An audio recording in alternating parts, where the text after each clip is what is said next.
Welcome back to my blog. ঘড়িতে এখন বাজে সকাল 4:10। তো 4:10-এর সময় উঠে আমি কি করছি সেটা আপনাদেরকে একটু শেয়ার করি।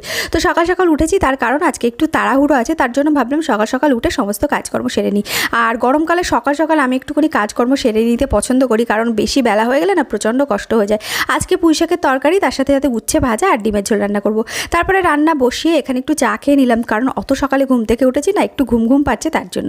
তো বসে বসে চা খাচ্ছিলাম আর তার সাথে সাথে দেখছিলাম একটু ফোন। তারপরে এখানে সমস্ত রান্নাবান্না কিন্তু কমপ্লিট করে নিয়েছি। এখানে ডিমের ঝোল, পুঁই শাকের তরকারি আর আলু উচ্ছে ভাজা, আর এখানে একটু চিড়ে ভাজা বানিয়েছি, কারণ আজকে যাবো আরুষের স্কুলে, সেখানে গিয়ে খাওয়া দাওয়া হবে তার জন্য। তো আরুষকে এখানে স্নান দান করিয়ে নিয়েছি, তারপরে ও সবাইকে নমো দিয়ে নিল, ঠাকুরকে প্রণাম দিয়ে বাবা মাকে নমো দিয়ে তারপরে আমিও এখানে রেডি হয়ে চলে আসলাম স্কুলে। প্রথমে মাটির ভাঁড়ের চা, তার সাথে সাথে কিন্তু চিড়ে ভাজা আর বিস্কিটটা খাওয়া হলো।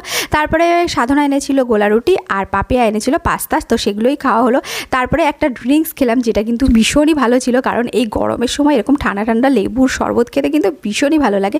তো সেটা খেয়ে ভীষণভাবে ক্লান্ত হয়ে চলে আসলাম বাড়িতে। দেখা হচ্ছে আপনাদের সঙ্গে পরের ভিডিওতে। টাটা।